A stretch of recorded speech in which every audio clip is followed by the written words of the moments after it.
शाळेत अभ्यासाची कसलीच सोय, आता तुमच्यापैकी गाड्या दारात दिसतात तर त्या दारात शाळाच्या सायकलसुद्धा नव्हती. हे वास्तव आहे. आज आम्हाला गाड्या लावायला जागा नाही, पण ह्या शाळेने घेतलेल्या कष्टामुळे आज या गाड्या झाल्यात म्हणायला काही हरकत नाही. तर मी सुद्धा सायकलनंच येत होतो. मला अजूनही आठवतं आहे, पहिली 10-12 वर्ष सायकलच होता प्रवास. तर त्या ठिकाणी ज्या लोकांनी केलेलं कष्ट होतं, तर त्या कष्टाचं हे आज फलित आहे. आमच्या शाळेचं एक ब्रीदवाक्य होतं, शिस्त हा शाळेचा आत्मा, चारित्र्य हे आमचं ध्येय आणि चांगला नागरिक घडवणे हा आमचा उद्देश होता. आणि ते इथं परिपाक त्याचा आपल्याला दिसून येतो. आमच्या शाळेत असलेला कुठलाही विद्यार्थी किंवा विद्यार्थिनी गैर वागणार नाही याची आम्ही काळजी घेत होतो. आणि मगापासून मी मॅडमांचं कौतुक का करतो, जरा गडबड होती त्या मुलींच्यामध्ये आणि तो धोका कधी येऊ दिला नाही. आमच्या गावात लोक म्हणायचे, तुमच्या शाळेतले मॅडम कसे आहे? तो मॅडम स्टँडवर उतरले की नाही थेट शाळेत आल्यावर मानवर करणार. इकडं तिकडं तरी पाहिलंही नाही, तेच सुतार मॅडम, तेच सवाल नाही. आणि यामुळे शाळेला एक शिस्त लागली आणि शिस्त हाच आमचा आत्मा होता. अशी शाळा पुढं वाढत गेली आणि मग तुमची बॅच आली. त्या काळात थोडासा आम्हाला पगार मिळायला चालू झाला. आमची अवस्था नाजूकच होती. आम्हीही अगदी विनाअनुदान म्हणजे नॉमिनल मानधनीवर काम करणारे. साधारण 90 साली मला वाटतं आमचं ग्रँड चालू झाली आणि त्यावेळातून मला वाटतं 8वीला आला होता. त्यामुळे आम्ही जरा सुखावलो होतो आणि तुमची बॅच आली आणि मग तिथनं पुढं चांगला प्रवास झाला. तुमची बॅच चांगली होती. मला काय वाटायचं की तुमच्यातली सामान्य मुलांची संख्या जास्त होती आणि हुशार विद्यार्थ्यांची संख्या थोडीशी कमीच होती. कारण चांगली सिलेक्टेड मुलंही चांगल्या शाळेत जायची. आमची शाळा अजून नवीन होती आणि त्यात सुद्धा काही 1-2-4 मुलं हुशार होती. खरं म्हणजे त्यांची कुचमणं व्हायची. मला अजूनही आठवतं, क्षत्रिय ते बंधू भगिनी होती, कारण त्यांच्या लेवलला जायला म्हणजे त्यांची अपेक्षा खूप होती. पण आम्हाला त्या सामान्य मुलांचा विचार महत्त्वाचा होता. ती मोठी झाली पाहिजे. हुशार विद्यार्थी हा हुशारच असतो, पण सामान्य विद्यार्थ्याला मोठं करणं हे फार मोठं कष्टाचं काम होतं. आणि म्हणून शाळेमध्ये चांगले उपक्रम आम्ही राबवले. इतर शाळेत नसणारे उपक्रम, त्यातला पहिला उपक्रम म्हणजे स्टडी रूम, अभ्यासिका. आज आमच्यातले बरेचसे विद्यार्थी तुम्हाला खात्रीशीरपणे सांगतो की त्या अभ्यासिकेचा परिपाक आहे. कुणाची घरं मोठी नव्हती हो, एका घरातच कुटुंब सगळं असायचं. तिथंच स्वयंपाक, तिथंच मुलं, तिथंच सगळं. आणि मग मुलांनी अभ्यास कुठे करायचा? आणि मग सकाळी 7:30 ते 9:30 आणि रात्री 8 ते 7 ते 9 ही अभ्यासिका नुसते मुलं येऊन बसायचे नव्हते, आमचे शिक्षक येत होते. सकाळी आलेला मला अजूनही आठवते का विद्यार्थ्यांना म्हणलं, मी सकाळी 8ला आलतो, रात्रीच्या स्टडी रूमला होतो. सर जावा हो, आम्ही दंगा करत नाही. म्हणजे विद्यार्थी आमचा विचार करत होते, ही वस्तुस्थिती आहे. आणि त्या स्टडी रूमचा परिणाम त्यानंतर बाकीचेही उपक्रम जादा तास असतील. मे महिन्यात सुट्टीमध्ये आमचे तास असायचे, दिवाळीच्या सुट्टीत तास असायचे, शनिवार रविवारी तास असायचे.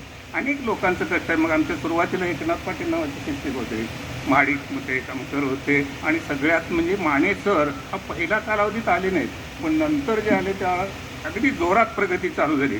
पण दुर्दैव आपल्या सर्वांचं 1-2च वर्षात माने सरांचं निधन झालं. हा खरा मोठा धक्का होता तसा आमच्या दृष्टीनं.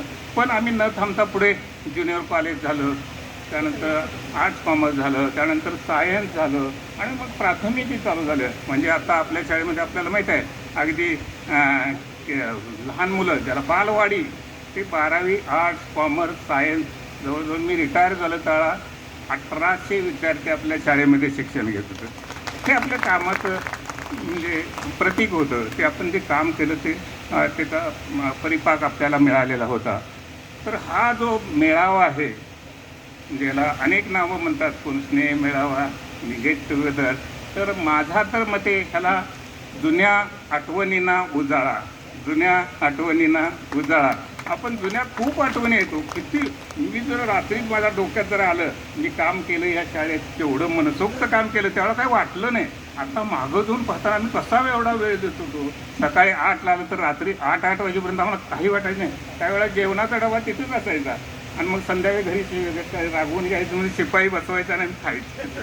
म्हणजे हा डबासुद्धा हात लावायला मला म्हणजे एवढंच कष्ट घेतलं. पण त्यावेळेला जाणवलं नाही, हे कष्ट आम्हाला कधी वाटलंच नाही.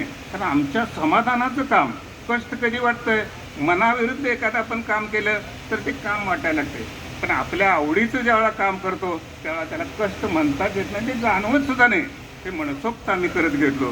पण गंमत ह्याची वाटते की आपल्याजवळ बऱ्याच वेळा असतं बरंच, पण आपल्याला व्यक्त होता येत नाही. हे व्यक्त कधी होतो? जेव्हा एखादं संकट येतं त्यावेळेला व्यक्त होतं. आपल्याला खरं म्हणजे संकटाला घाबरू नये. संकट ही माणसाला शिकवतात. बऱ्याच वेळा मी ज्यावेळेला नोकरीला लागलो, दुर्दैवानं काही कारणानं मला शिक्षण सोडावं लागलं. 72-73 दुष्काळ असेल, मी MSc करत होतो, सोडलो. पण मला शिक्षक व्हायचं नव्हतं, कारण मी वर्गात सुद्धा उत्तर देत नव्हतो, कधी हात वर केलेलं आठवलं. पण परिस्थितीनं बनवलं. पण त्यावेळेला लक्षात आलं की आपण चांगल्या पद्धतीनं शिकतो आणि त्याचं खरं रूप आलं. सांगरूळ शिक्षण संस्थेत न्याय मिळाला. परत इथं आपण आलो, खूप काही केलं. तर आपण ते त्यावेळेला लावलेला वृक्ष होतं, त्याचं फलित चांगलं झालेलं आहे, त्याचा आनंद आपल्याला होतो आहे. तुमच्यासारखी अनेक मुलं, एक काही उदाहरणं मी सांगू शकेन.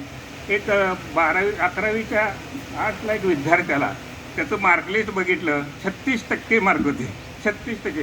तो सगळ्या कॉलेजनं फिरून आला, त्याला कोणी ॲडमिशनच दिली नाही. बरं बाबा ये म्हणलं. तो आला. सुदैवानं त्याला जरा बरं वाटलं. त्याला 12वीला 65% मार्क पडले. पुढं तो शिकत गेला, BA झाला. चांगल्या म्हणून मला भेटायला आलं, सर तुमच्या शाळेमधून मी BA झालो. त्यानंतर तो MA झाला आणि त्याला एका चांगल्या शिक्षण संस्थेत, लक्ष्य एज्युकेशन शिक्षण संस्थेत नोकरी लागली. पुढंही प्रकार सांगतो, तो PhD झाला आणि आज बेडक्याच्या शाळेमध्ये तो प्राचार्य म्हणून काम करतो. आता ही शाळेत कुठं गेलं? तो 12वीला-11वीला जर त्याला ॲडमिशन मिळालं नसतं, तो कुठंतरी कामालाच गेला असता. दुसरा त्याच्याकडे पर्याय नव्हता. ही अशी अनेक उदाहरणं आहेत. जे डॉक्टर्स आहेत, इंजिनियर्स आहेत. साजने नावाचा एक सामान्य पोरगा तुमच्या पुढच्या बॅचला होता, अगदी साधा मुलगा, पण त्याला संधी मिळाली.